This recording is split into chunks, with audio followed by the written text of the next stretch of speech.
Welcome to This Explainer.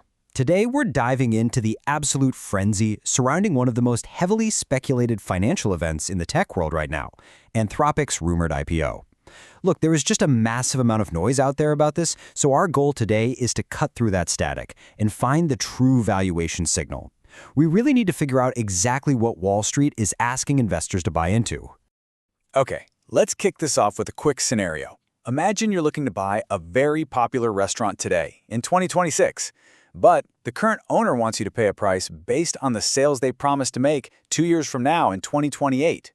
Sure, the restaurant is packing tables right now, but you still have to pay for the ingredients, the electricity, and the chefs for every single one of those future meals. Keep this simple analogy in the back of your mind, because it is actually the key to understanding the hidden signal in this entire AI financial wave.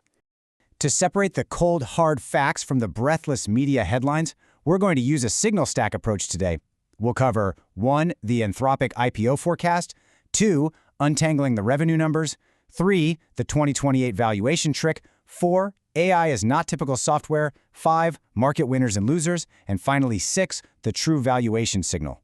Let's start with number 1, the Anthropic IPO forecast. So you might have seen this number floating around. $2 trillion. It's a staggering figure, right? But here is what you absolutely need to know. This is an unofficial valuation floated by some investors and media reports. It is not from Anthropic itself. What we do know as fact is that Anthropic confidentially filed a prospectus with the SEC back in June. They've started preliminary investor meetings focusing on broad themes, their Claude models, enterprise adoption, that sort of thing. But currently there is zero official IPO date and absolutely no official price target. Moving to number 2, untangling the revenue numbers. To understand where a multi-trillion-dollar whisper number comes from, we have to clear up how this money is actually being measured. The crucial point here is understanding revenue run rate.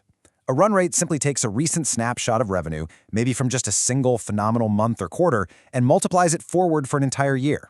It's just a projection of pace. It is very, very different from audited, realized, money-in-the-bank revenue for a full year. This comparison perfectly illustrates the gap between those two concepts. Reports show that Anthropic generated roughly $10 billion in actual realized revenue during all of 2025. But by May 2026, their revenue run rate had incredibly already crossed $47 billion. They even projected their first quarterly operating profit of $559 million. Now that shows massive momentum, for sure. But valuing a company on a snapshot pace rather than historical proven revenue completely changes the math. Which brings us to number 3, the 2028 valuation trick. Now that we've separated realized revenue from run rate, let's see how Wall Street is analyzing the future. According to Reuters, bankers and investors are assessing the company by looking way past today. They're projecting an incredible $190 to $200 billion in annual revenue for Anthropic. But not for this year, and not for next year, by the year 2028. That target is more than 4 times their disclosed May run rate. The math behind this strategy is what's really fascinating. Valuation usually estimates what future cash flows are worth today.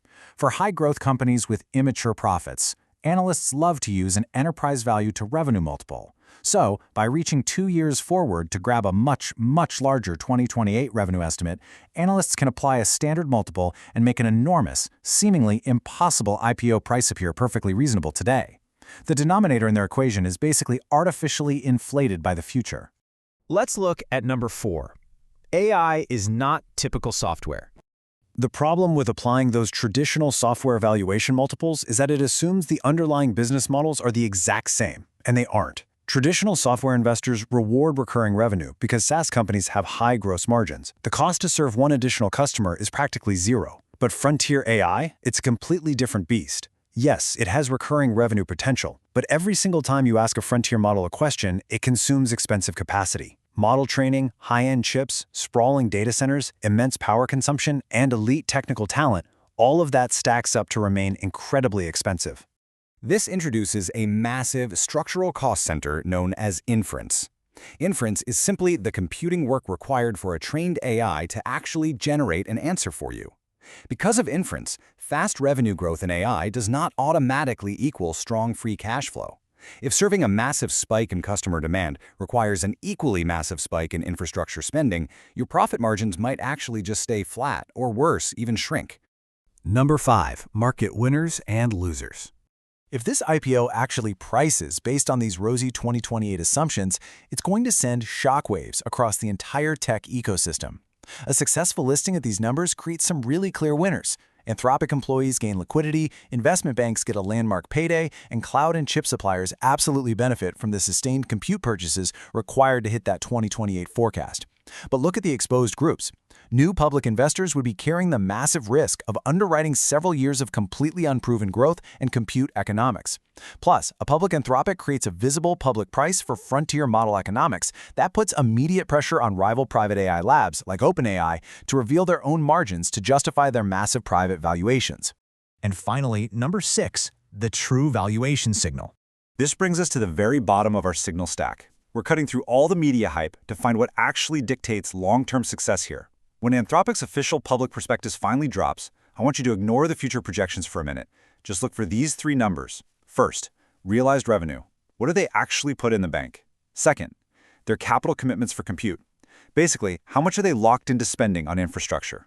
And third, and absolutely most importantly, their gross margin after inference costs.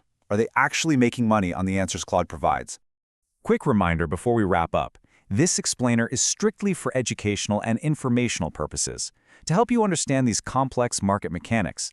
This is not financial, investment, legal, or tax advice, and it definitely does not recommend buying or selling any security. Ultimately, the entire AI industry's multi-trillion-dollar valuation rests on one deeply provocative question. We know Claude and other frontier models can sell. The real test is, can revenue growth realistically outpace the immense physical cost of computing? Or, going back to our restaurant analogy from earlier, will they be stuck paying premium prices for ingredients on every single meal they serve, forever? Keep your eyes on those margins. Thanks for joining me for this explainer, and I'll catch you in the next one.